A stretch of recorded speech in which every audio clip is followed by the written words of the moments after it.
Check, 1, 2, 1, 2. Turn Lauryn Hill's mic on. MTV originally asked me to perform a song Chris was talking about in 1999, and I decided that I'd rather come introduce my favorite group, ladies and gentlemen, TLC.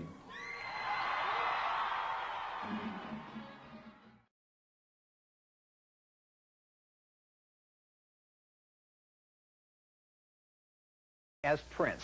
Kurt Loder finally did sit down with the man recently, and that conversation is coming up. But first up, a quick recap of how and why the artist has been one of the most respected figures in music of the past 2 decades. At a time when popular music seems walled off between raging rap metal and chirpy, innocuous teen pop,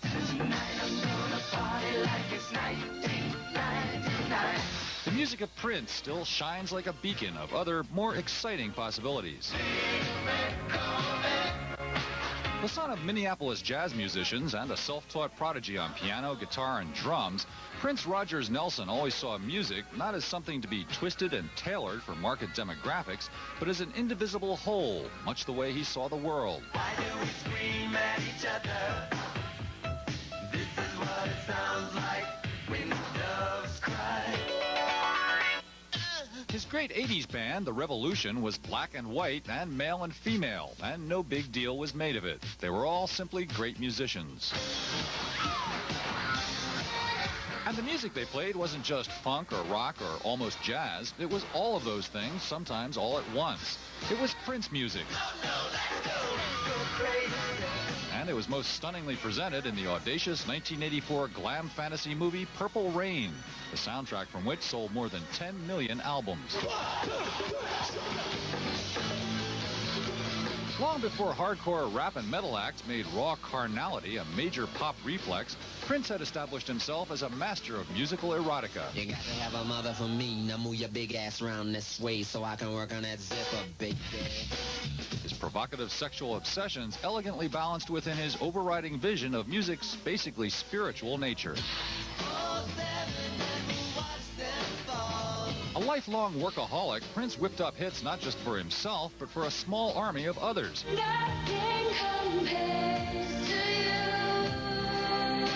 Sinead O'Connor and Chaka Khan, for example, had maybe the biggest hits of their careers covering Prince songs.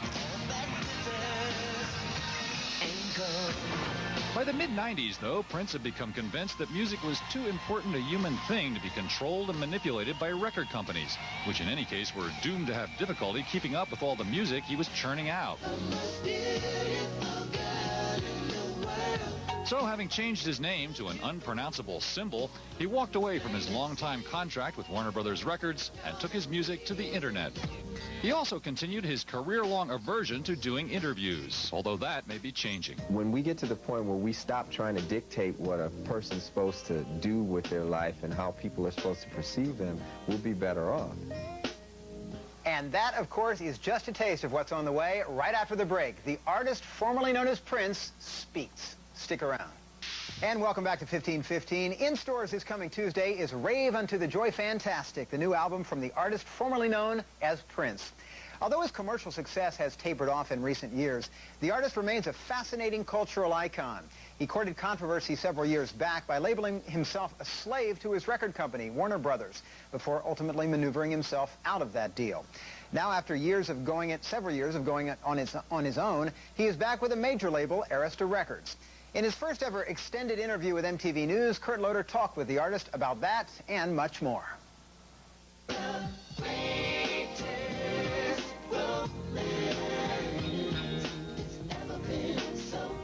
You had sort of an acrimonious parting with Warner Brothers. Now you're back with a major label, Arista, and you're allowing them to distribute and promote this album. Did you feel that that's still something that record companies can do? They can promote, and they just have a big distribution web that's still useful to performers? Yes. You know, I never had a problem with the way my music was promoted or distributed. My main problem with record companies was an ownership issue.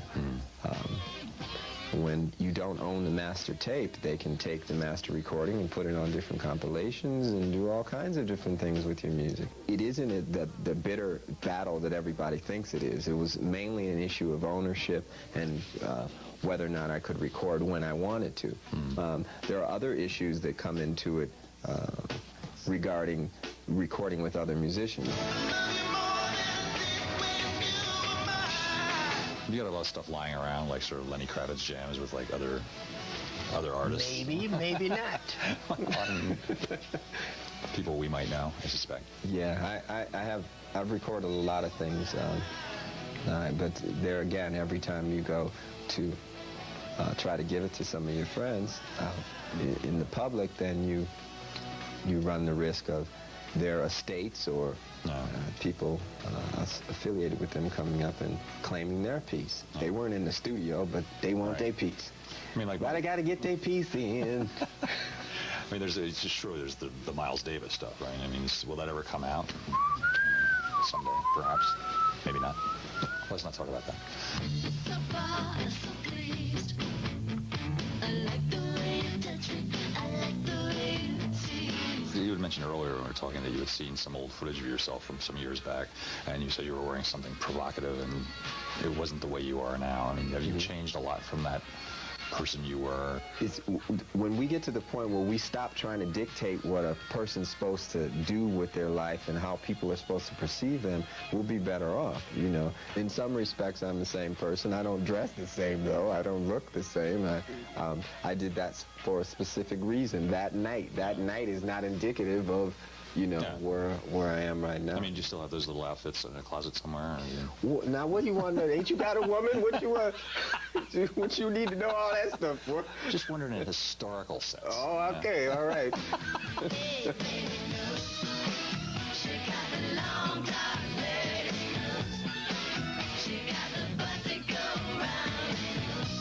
Like, we discussed the name change because it's a problem for people that have to say your name. Why did you feel compelled to change your name from Prince Rogers Nelson to something that no one can pronounce? Well, very simply, my spirit directed me to do it. And once I did it, a lot of things started changing in my life. Why do you suppose that was? Why do I suppose that was? Well, one thing is people can say something about Prince, and it used to bother me. Once I changed my name, it had no effect on me. If you read Kurt Loder is crazy every day...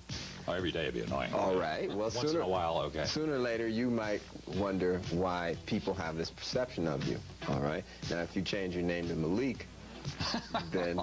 Malik I can pronounce, but you change it to a symbol that can't be pronounced. It's very difficult for people that have to... It's very difficult for people to say he's crazy, isn't it? No. Yeah. That could still be said, but it's hard to say the name because there's no way of pronouncing it. That's interesting, yeah. You see the problem? For whom? I'm doing real good. Everything's all cool. What if I changed my name to just a little circle with an arrow through it? My brother, any way that I could use my brain to come up with a way to make you happy and respect you, I'm going to do that. But I mean, let's say you're in the business. I don't want to belabor this. But you don't?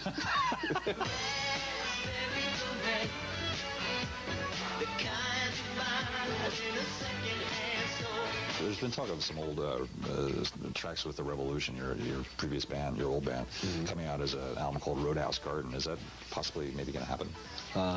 We did 3 tracks for the record, meaning I went in and finished them, and then I put Roadhouse Garden on the back burner. So right now it's nothing's really happening with it. You've remained here in Minneapolis. I mean, what is it about Minneapolis? Is it just because you've grown up here and it is home? Or? I find the people here very loving. They are open to change. I've always been able to break new music here. We played Purple Rain here before it was even on a record. I saw Ani DeFranco here recently. She said, I'd like to do a new song. The whole place went to a hush. The whole place. You know, to get that to happen in Woodstock would have been a miracle. Yeah, I was there. We don't want to talk about that event. But I must say, though, to see you running for your life, getting pelted with stuff, warmed my heart. We played in Tokyo once, and we gave tambourines away and put them on the seats, first 100 seats in the venue. After we finished playing, these kids put the tambourines back on the seats and walked single file out of there, no problems. They left the tambourines because nobody told them that the tambourines belonged to them. Now, there's something in them that's not in our children that we really need to address, because we're looking at the future when we see the burnings. Yeah. You know, when we see brothers getting dragged in trucks down streets and to their death, you know, we're looking at the future. And either we can get in here now and fix that and do the best we can to help God fix it, or we can, punch the clock in. Now, if we went into your vaults, I bet they're substantial. What would we find in there? Some amazing jazz work. You'd find the best, most heady tracks that the Revolution recorded, the ones that we thought were too far gone back in the 80s. You'd find the more psychedelic rock version of the time. You'd find the really erotic Prince. Really? The really erotic sensual Prince. You'd find the future. What's going to happen to all this stuff? I mean, I'm glad it's in a vault somewhere and Well, it's not deteriorating, but will it ever come out? Oh yes, I'll give it away. I'm not going nowhere. I'll be right here.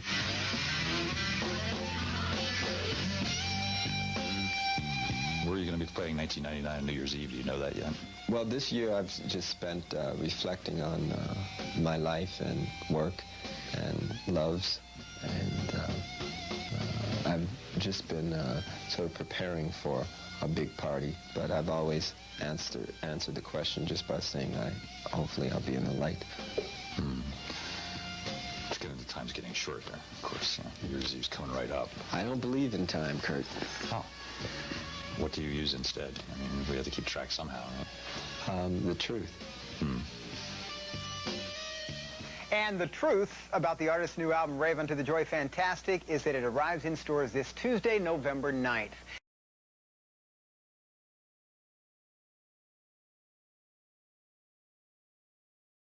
What was it that you were listening to in music today that made you say, I've got to put some more stuff out there?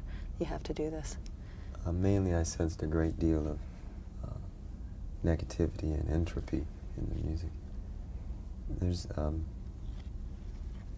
disintegration going on that we really have to address. Our values have been lessened to a great degree. VH1's been pretty cool. They don't show too much craziness on their channel, but other Viacom channels do. So I think that we should address this as a community as to what it's doing to the culture. People can say all they want to, that there's no reason for these kids to listen to music and then go shoot somebody, but there's something that's triggering these buttons. Do you feel responsible as an artist Very for much so. what you're putting? Do you think that other people do? No, I don't. You talk about music that's going out there right now. Are you talking about any particular type of music that you don't think is such a positive influence? Well, it's very obvious when you hear words and lyrics, whether they enlighten or discourage. Okay, so hip-hop gets slammed a lot. Marilyn Manson gets slammed, Korn gets slammed. A lot of those acts that are, out there putting, is that what we're talking about? It's not what I'm talking about. No? I'm just talking about the truth. Just general? Yeah. The truth is that you either are here to enlighten or discourage. Do you feel like you obviously, you've grown a lot and you've changed since 1982 and the 80s when you were putting out music, but you were always thought of as somebody who was putting out extremely sexual music. Is that a problem to you, or are you talking more about the profanity? Yeah, sexuality is not bad. No. I'm talking about sexuality is very spiritual in nature, and that's a God-given gift too. No, I'm talking about just plain disintegration, where you're not even speaking the truth anymore, you know, and the violent imagery that's permeated the society and our music now. And sampling is getting to the point where it's out of hand too. I mean, pretty soon we'll be sampling the sample that was already sampled. Somebody was joking saying Mariah Carey had sampled herself on the latest album. So, you know. How do you measure your success? By, who's the rapper? Masterpiece said, "Only God can judge me." There it is. Only God can judge me. All right. Good. Thank you. Thank you.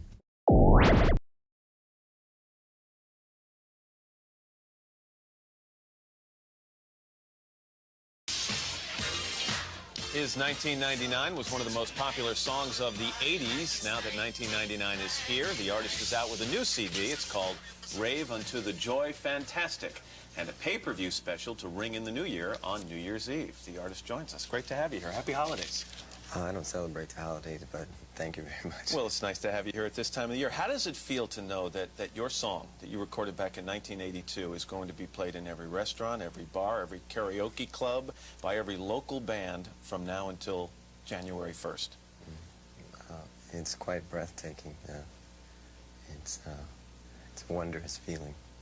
When I wrote it in '82, I always speculated that there would be trouble during this time period, and I knew that through the grace of God, I would be protected from it. What kind of trouble do you think you're expecting? And let me mention, just for the people watching home, you got a little laryngitis and taking some treatment for that, so we're not going to push your voice too hard. Help a brother out, thank you. No problem. What kind of trouble do you think is going to happen around the turn of the century, the end of the millennium? Well, I was watching earlier, you all were talking about flights being canceled and things like that. That's sort of a reflection of the fear-based society we live in. And through the grace of God, one can find solace in knowing that Christ is present now. So it isn't a thing of he's coming, he's present now. And that should give hope and peace to the hearts that want to accept it. Do you find it discouraging that there are people out there who are stocking up on canned foods and they're going to go hide in the basement come New Year's Eve? Well, they're letting outside sources influence their actions. That's been the problem with this thing in society called entropy that I've been studying a lot recently. If we don't get a grip on it and give the law back to God, we're going to be in some interesting times. You're obviously not afraid to go out on New Year's Eve. You're putting on a huge pay-per-view special. What do you have planned for that show? Oh, it's going to be absolutely insane. We got Morris Day and the Time. They've been rivals of mine since 1982. Friendly rivals. Not so friendly. Yeah, not so friendly rivals. We're going to fly him in on a rope, and he's just going to, you know, bust in the jungle love and turn the place out. Got Maceo Parker, Larry Graham. You know, I take pride in having great bands, and this one I think is the greatest. When you think about that song, 1999, is that a song you'll sing after the new millennium, or is that it for that song? We're going to do it probably right at 12 o'clock, and it looks like MTV is going to carry it worldwide, as well as our people in demand, and they've been gracious enough to put this whole thing on worldwide. It's going to be pretty crazy. I want to talk about this new CD, Rave Unto the Joy Fantastic. This is a one CD deal with a record company that is not your normal record company. Why'd you do this? Well, Clive Davis and I sat down and talked about how to create an artist record label agreement that was in fact an agreement, not a contract. I'm not restricted by any means. I think all artists should be under agreements. Lenny Kravitz, for example, is a friend of mine, and we hang out and shoot pool all the time and talk about an album we'd make together. But, you know, he's still on the plantation, so when he comes on up north, gets with me, then we can do something for real. If I look on the back here, it says produced by Prince, arranged, composed, and performed by the artist. Yeah. At this stage in your career, are those two separate people? Oh, absolutely not. I'm by no means schizophrenic. Prince has a way of doing things that I like. I don't think of him as a separate person. I'm still Prince. I just choose to use a name that's unpronounceable. So, his choice of instrumentation, his editing process, and just the way he funks up things, I thought it'd be interesting to put him back in this mix, and we got an interesting batter this time. So this is really kind of a throwback for you. You wanted to go back to some of the sounds that were so popular back in the 1980s. Well, it's not so much about popularity. I mean, if you look at my career, it's been 20-some-odd years of ever-changing sounds. So when I used the name Prince, I had a wide range of styles on the record, and this album is pretty much like that. I haven't done a record in about 3 years. This is the one to check out because there's so much negativity in music today. I wanted something to remind people that Christ is present and there's a joy to be had that's fantastic. When you look at guys like Mick Jagger and Keith Richards, 55 years old, up on stage, still jamming, is that something that we're going to see from you? Well, provided I still look like this. Would you like to perform as long as they have? Oh yeah, I champion that. That's a testament to their love of music, I think, more than anything. I mean, jokes aside, they rock, you know. You don't think it would get old for you, the performing? Oh, absolutely not. That's a connection that is unadulterated. There's no executives or contracts that come in the way of that. And it's just you and the people sharing something that's very special. You've had some, it seems, you know, you bring it up a lot. There is a bit of a hard feeling between you and some of the executives you had to deal with in the past, people who aren't the performers and the musicians, but more of the, I guess you call them pencil pushers in the industry. Has it been a difficult relationship for you? Well, the more I study the Bible, with the help of Larry Graham and some of my good friends, I realized that the hard feelings I had weren't really directed towards them as it was the idea of this thing, like I say, called entropy. We're getting to the point now where the truth is being lost in music. It's so bad now that all you hear is violent imagery in hip-hop, and then the rockers try to slip in through the back door and put a new name on it, but it's still hip-hop. And when you see these shootings happen on television, and nobody's got a real answer for it, and I think we need to really look deep within and figure out what it is that we're doing. Well, we wish you all the best. It's always nice to have you here. We'd love you to come back and perform for us one day in the near future. Great seeing you. Thank you. It's 7:49. We're back on a Wednesday morning right after these messages.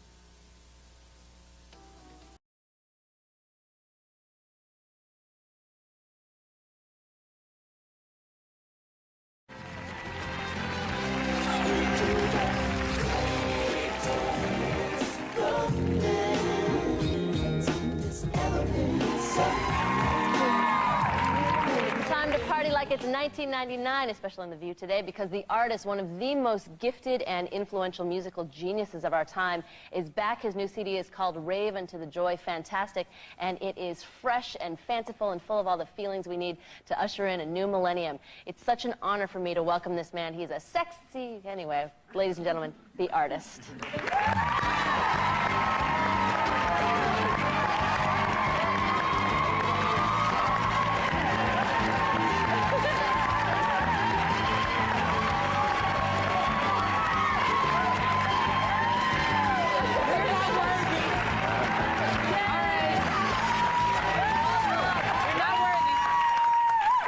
I promised you we wouldn't gush too much, but I just kicked one credential that makes me absolutely incredulous.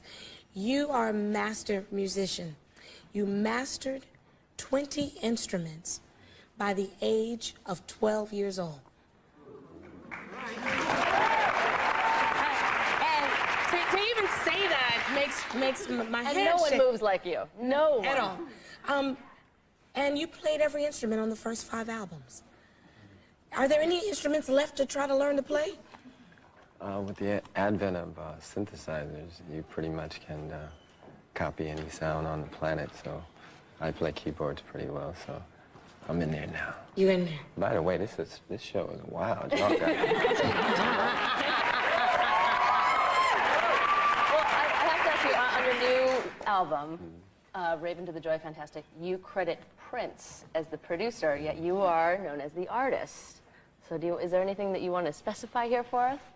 Well, most of these terms, the artist formerly known as this and that and the other, all that's kind of made up by the media because I go by an unpronounceable symbol. And basically now it's a great way to distinguish between the Warner Brother product, which is Prince, and NPG product. There'll be a new greatest hits package coming out that will be released on NPG. And When Doves Cry, please tell me When Doves Cry will be there. Yeah, oh, yeah. And it'll be fully remastered, and you know, and I'm gonna re-record just about all my work. And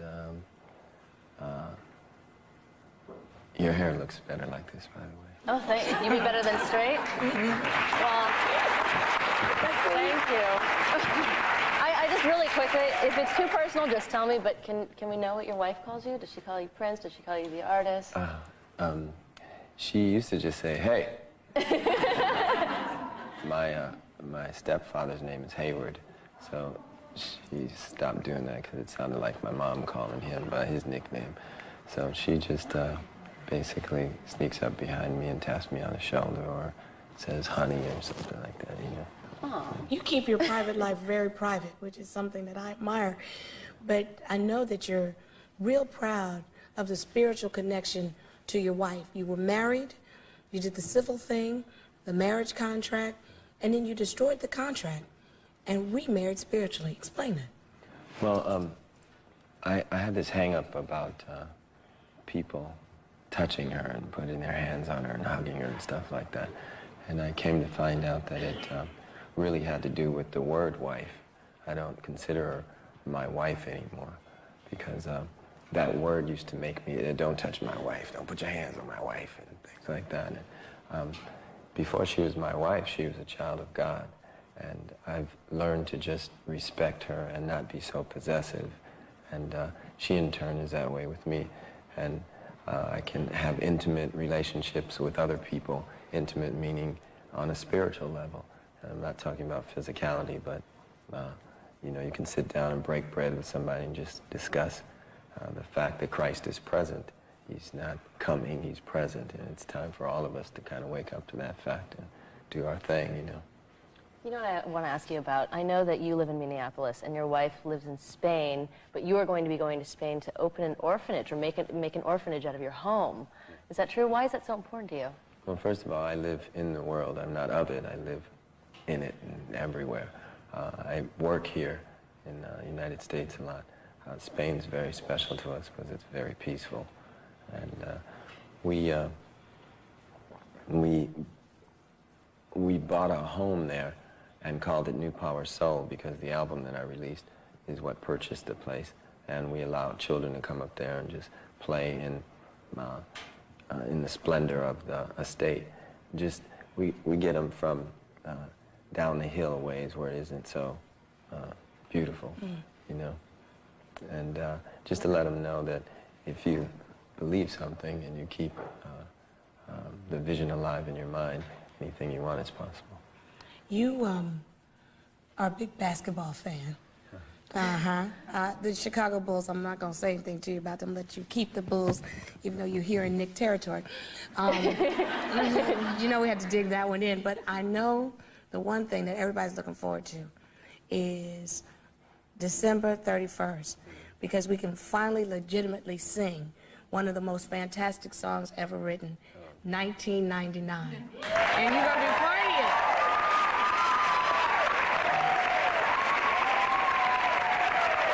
We'll do a big pay-per-view special. Big pay-per-view special. And you're going to actually perform the song, am I right? Yes, ma'am. Probably for the last time. We're going to do a few numbers there for the last time. I'm going to move on to some new things. In Demand has allowed us a nice little budget, and we're going to put together a really great show with a lot of great people. I have Maceo Parker playing in my band. He used to be with James Brown. I have Larry Graham. He used to be with Sly and the Family Stone. Wow. And we're going to have a lot of members of the Family Stone there. Lenny Kravitz will probably show up. Can you hook two sisters up here? I know, right? Hooked up, you know that. We might have But to you come. cannot bring that fur jockstrap. All righty then. Thank you so much for being with us. We are just in awe of you. You are the greatest. His new CD is called Rave Into the Joy Fantastic, and it would make a great stocking stuffer. You can buy it on our website, and we'll be right back with segment 5.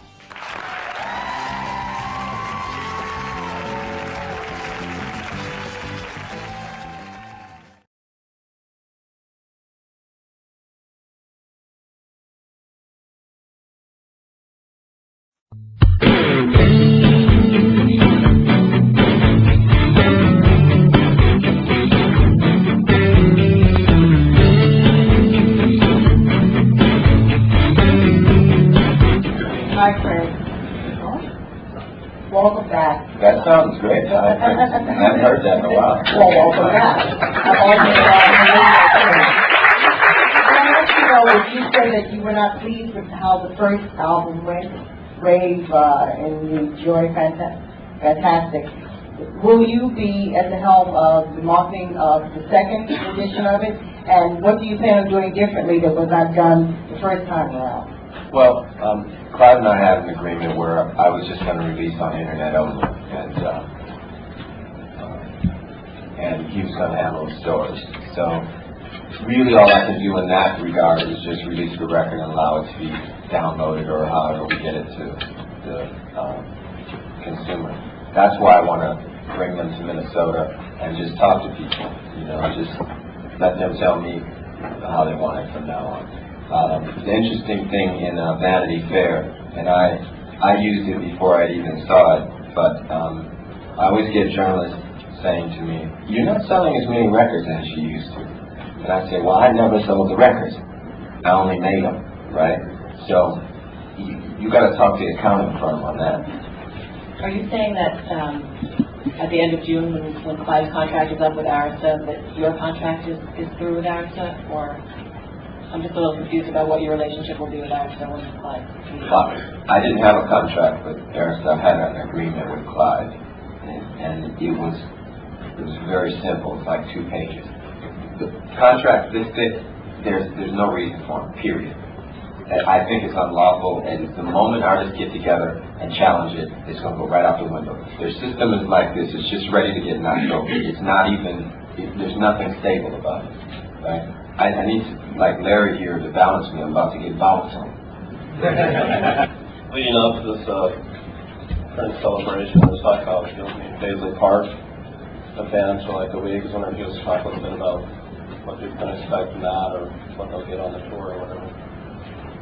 Well, people who have supported my music through the years never really got a chance to go inside Paisley Park if they hadn't seen some sort of film of it or whatever. And a lot of changes have happened there recently. It's a more public-friendly place. All the studios are open back up, and they'll be ready for business in August. And there's just a lot to do there, and I'd like for them to see what they helped to create. You know, it's the interaction that went on with us throughout the years that actually painted the joint. Hi, Freddie. When you say that my tape's doing her thing and you're doing your thing, what exactly does that mean? Does that mean the two of you are no longer together? Why I said that was difficult to discuss. It's always been difficult to discuss because I always want to be on record for speaking the truth about it, and together, we're all together here. Married, we're all kind of married here. Intimate, the words are interesting, and that's the clearest that I could put it was she does her thing, I do my thing. Sometimes we do our thing together. 5 years from now, do you think music will be a free commodity for consumers?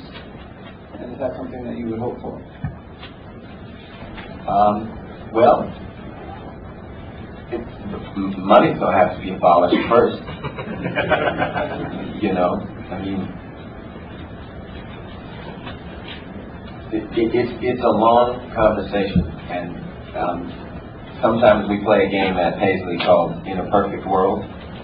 You ask somebody, in a perfect world, what would you do today for the next 3 hours? And, you know, the sister might say, well, I wouldn't be cooking. You say, all right, well, if you weren't cooking, you got to feed your family. How do you do that?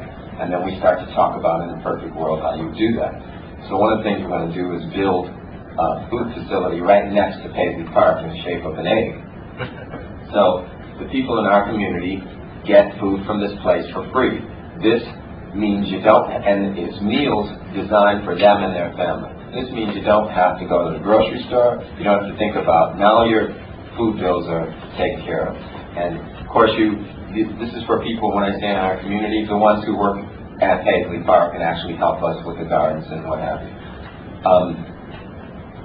If you take money out of the equation, it's interesting what happens. Chaka Khan was in our studio and was tripping because she didn't have a budget. I said, the studio's free, it's just electricity. I wouldn't know how to charge you anyway. You know, when your album's finished, your album's finished. You know, you tell me. So whether music ends up to be free or not, I mean, I think the question is money and how that's, how we do what is most valuable. Hi, Prince. You went on The View, and you talked to Oprah a couple years ago. Are you trying to change the way that the masses perceive you? Now you're going back to Prince. Are you trying to come across as being a little less weird?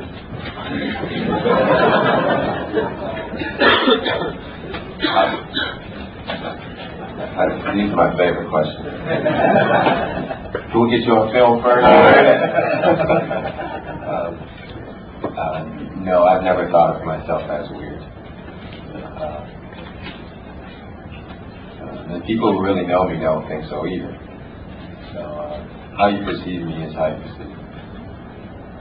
I wanted to know, knowing that the name Prince is going to be on your next album and that it's going to be a Prince album, does that change at all how you approach an album or how you would write your songs or gather them together?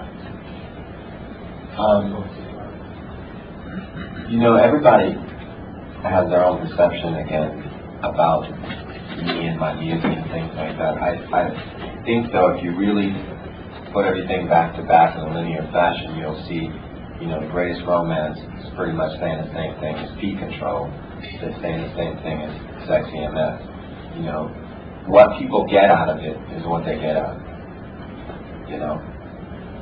The same thing, I mean, like he was just saying, what I got out of the music business was that if you don't own your masters own you. Some people find fame and fortune and they're cool with that, you know. So, it's like, that system is going to be, what you're talking about, whether music's going to be free or not, I just would like to see an alternate system. Then I'd be cool. But there's no way right now for people to get seen or heard unless somebody that has nothing to do with the creation of the music gets paid. Like literally gets paid. That's just absurd. How would you suggest to a new artist that they reach the masses without taking a major label? You know, do they go through distribution companies, or if they wanted to try to remain independent, how would you suggest that they reach masses without the machine-like power of a label? Well, when I sit down and talk with Jimmy, one day recently Jimmy Jam, Terry Lewis, Babyface, L.A. Reid, we just sat in the room and just started discussing things like this. You know, I challenge all of them. I do, and I will continue to, you know, when you get some money together, like all of us have amassed, let's just sit down and create a new system so that, you know, we don't have to run back to distribution companies, this, that, and the other, and really talk to these program directors and DJs about opening up in every marketplace at least 4 slots that artists can get heard and get their music out to the people. And that could revolve. You know, all the music actually should just be, it should be constantly evolving. It's not like that. Everything is like these playlists and what have you. So, like I said, it just needs to be an alternate system. Because right now there is none. Question over here for you. Over this side. Hi. Do you plan to continue to use the symbol to represent Prince now, or does the symbol go away? Well, it's an internationally known logo now, so I really haven't given it much thought. What I did give thought to was changing my name, not changing, but using my birth name, because there's still a lot to do. So I thought it would be interesting, though, to, if I ever do anything with a major label, let them use the symbol.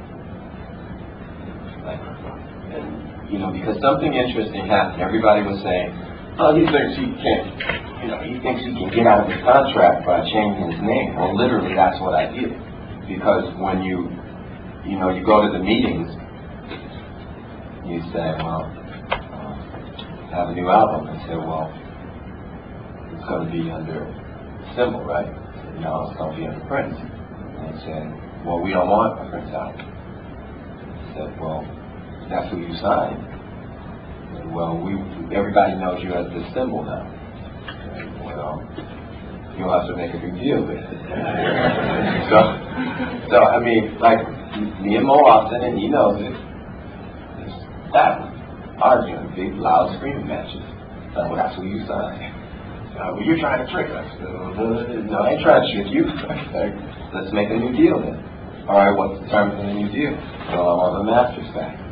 Said, well, you can't get your masters back if you gave us $1 billion. Now, to make a statement like that to me means that I don't really have any power over it. Now, somebody I thought I was hiring to be my distribution company, I thought I was hiring. Because, I mean, it was between 3 companies, Sony, A&M, and Warner Brothers. And after much whining and dining, I mean, it was crazy back then, you know. A&M was like, okay, we'll give you a house. I don't want to live any place. I want to go on a rebel. This is what I lived for my whole life. You know, I'm ready to work now. Okay, well, how about this? It was crazy, you know, so it's interesting, like the fight between Disney and ABC, or Disney and Time Warner recently. You got grown people calling each other deranged individuals and arrogant manipulators, right? It's no diss to the photographers. I've had trouble with y'all sometimes, but it's like, okay, we're going to take turns and take pictures here. Now, everybody's got power. I was just in the back going, this is interesting. You know, we grown people now, right? Let's act like it, like all of us. You know, I ain't going to Washington and stuff. No craziness, you know. Hypothetically, who would win in a fist fight, you or Michael Jackson?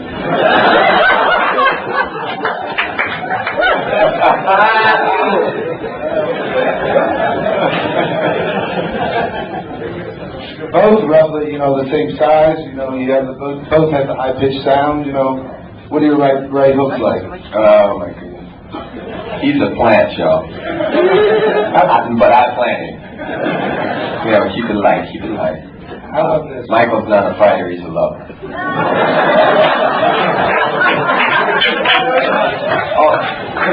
Can I just say something? I've never really spoke publicly about Michael. We should all just kind of like chill, because it's, you know, he may know something none of us really know, and just like, let's wait and see. Let's wait it out. You know, let's just wait it out. You never know, right? You just never know. Ultimately, we all got to come back home. So let's just make a home for everybody. No, but I should right hook him when he gets here, right? Well, all right. Yeah. Thank you for being here today. Assuming, hopefully all of us are assuming that you will go out on the road, if not later this year, then soon.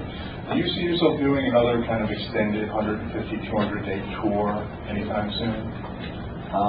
I'm really concentrating on my spiritual studies now. I just want to do that for a while. This has been interesting journey. Recently, we were working on a time tunnel for Paisley Park, where kids get to walk up and down and see over time like I said, the linear fashion in which my career has gone. There was when we made the tunnel at first, the last picture was a picture of Maite and I embraced. And I always thought that was the final picture. I didn't want that's the way I said, well, now it's over. And then I looked, and she ended up doing her thing, like I said, and I ended up doing mine. And then there's a door there in the time tunnel, and it leads to the next room.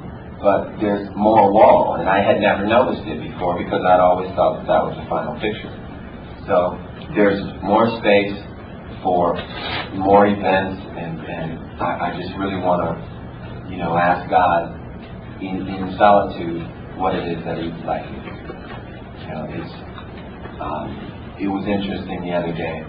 A friend of mine said, "So what should I call you now?" And I said, "You can call me Prince." And it just felt good to say that again because I hadn't in so long. So I'm really curious to see what happens next. You've been making music now for over 2 decades, and obviously been in the business for close to that amount of time. For the past few years, you've been focused on legally freeing yourself and trying to have an impact on contracts and all these things. Now that Prince is back musically, do you have a conversation about where kind of R&B is now and it's gone with hip-hop and R&B and all the different forms that we find it in now? Well, like I said, I think the quality's gone down pretty much. I was Midnight Love was playing last night on BET, but I wasn't watching it. I was getting ready to go out, and I couldn't tell one singer from the next. I couldn't. All the beats were the same. All the subject matter was the same. I mean, I didn't grow up like that. I didn't know music like that. Marvin Gaye sounded completely different than the love songs of Curtis Mayfield, which were completely different than the love songs of Stevie Wonder. I mean, that's how I grew up. That's what I'm about. I think here's in truth what I think is going to happen. When Chaka Khan came to our studio, and I told her that you can record in here as long as you want. If you want strings, we'll go get strings. If you want orchestra and horns, we'll go get that. Whatever you want, we're going to fully realize your vision. When you say that you're done, then we're done. I think it's got to somehow get to that where studios don't charge you. And it's interesting how hip-hop came out of freedom, where kids get to record on their own in their own cribs and stuff. You start to hear a different type of sound there, and the sound sounds free. And I had a discussion with a exec when I was writing on my face, and he says, "So what do I call you now? This hip hop, is it gonna last?" It's like, I was completely shocked. Are black people gonna laugh? That's a crazy question, And he didn't know. So what he did is he put some people in place to go buy it all up, right? So once again, they've seen that movie Black and White. I haven't seen it yet. I'm curious to see it though. I think your audience will be wondering what we can look forward to coming out of Daily Parks, both from you and from the collaborative works that you've done, that you're looking forward to. Well, every day is changing for me. I've recorded a lot of stuff recently, and you can be in one frame of mind, playing rock and roll guitar, and then Najee will walk in, and you know how he plays. I'll sit down and start jamming with him, and this whole other sound comes out, and then I'll be over there. What we're seriously considering is, because I play so many different styles, is maybe putting out numerous records during the year that, rather than trying to put so many different styles on one album, have a jazz record, have a ballad record. Recently we had this album called When Two Are in Love, The Ballads of Prince, and it had all the jams on there. I mean, it was, I was impressed, right? And you go to Warner's to license your own music from them and can't get a call back, right? And it's like, stuff like that. I mean, I could do so many wonderful marketing things with my own music if I had complete control over it. So that's what I've been fighting for all these years and will continue until the battle's won.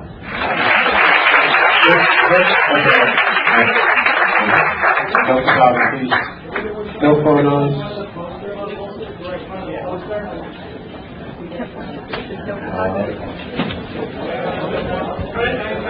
That's it, guys. Thank you very much for being here today, everybody. Thank you for your patience and your good behavior. Thank you very much.